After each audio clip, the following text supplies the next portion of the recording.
Alright, what's going on, dudes and dudettes? My name's The Average Joe, and I'm bringing you gameplay on the most wonderful map ever created in the Halo Reach community, and that is Sword Base. Now, I don't know about you guys, but if you don't like sitting in a corner on top red or top yellow, then, well, I don't know what you guys consider to be fun, because, well, golly gee, this map was just a delight, a stroll in the park, if you will, and the reason why I'm posting this so frequently, like kind of back to back to my last post is, well, I basically opened up Pandora's box, and I know it's kind of a harsh comparison comparing Halo Reach to, you know, all evil that is just contained in a single box, but, you know, take the metaphor or simile for what it is.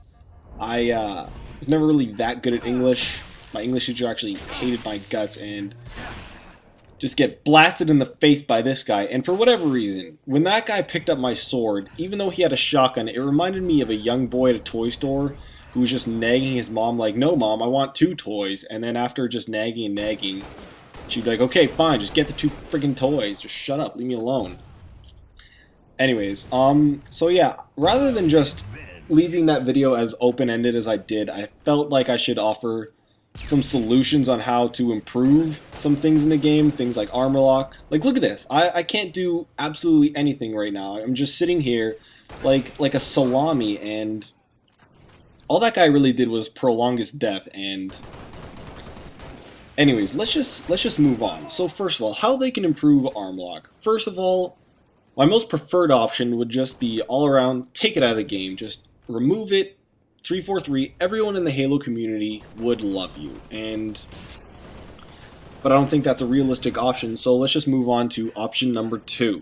And they kind of implemented this in the TU beta, but what I'm going to say is give armor lock a specific amount of health points. Now, they kind of did this, like I said earlier, but I don't feel that the weapons that you're actually going to be carrying do enough damage. Like, when are you going to be carrying a fuel rod or like 6 grenades? And look at this, yet again, just well done, armor lock. What I should have done there was launched a tube at his feet, and the second that guy came at a douche lock, just detonated the tube, and then he would have had a Kinder Surprise of exploding goodness, which would have made me extremely happy, but sadly I didn't think about that. So anyways, I feel the weapons that you're actually going to be carrying around the most, you know, DMR, assault rifle, pistol, they do not do nearly enough damage to armor lock. And I feel like they should implement something similar from Super Smash Bros. Where it takes a given amount of damage and then it just, you know, bursts. But I think that'd be kind of cool.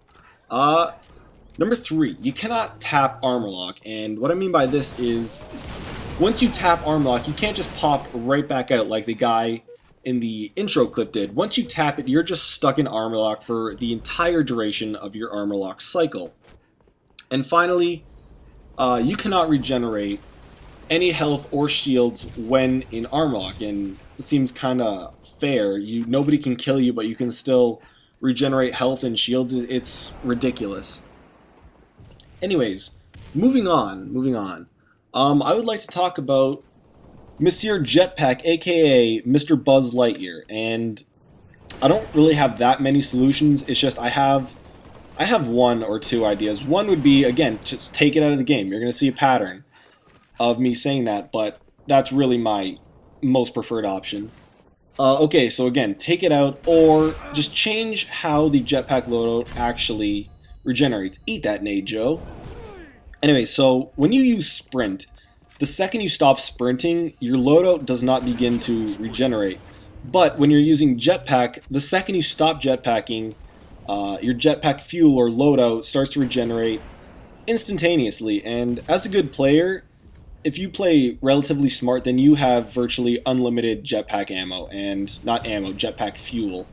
And it's just so easily abused by better players, and I don't know if any of you guys have ever played against a full party who have all been dedicated to using jetpack, but it is extremely frustrating. And if you were to ask, "Yo bro, you mad?" and I would have said yes. Anyways, finally, we move on to Harry Potter, aka invisibility. And my number one complaint about invisibility is the fact that it scrambles my radar. I don't understand why I'm being punished for somebody else's loadout decision, and considering how important the radar is in Halo, like it's one of the holy, it's like one of the rules just written down. It's like, okay, use precision weapons, don't chase, and learn how to read your radar. That's like top 3 things right there. But I don't understand why I'm being punished for somebody else's loadout decision.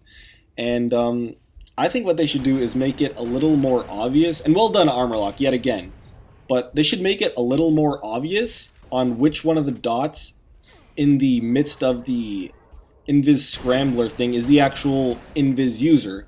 And they can do this by making one of the dots a different color, like make it purple, make it orange, just take your pick 343, I really don't care. So then at least you can have some way of knowing where this guy actually is, and especially since most people who use the active camo are using it to camp, I can't tell you how many times I've been killed by some random Burger King sitting in a corner with a shotgun or sword on countdown, or on this is infamous for just sitting top yellow in that random obscure corner. And well, that's all I've got. So I hope you guys enjoyed this game. If you did, leave me a comment, tell me what you guys think, and leave your own suggestions if you have ideas on Armorlock, Jetpack, Invis, and yeah, just let me know. So anyways, guys, that's all she wrote. Take it easy, boys and girls. Peace.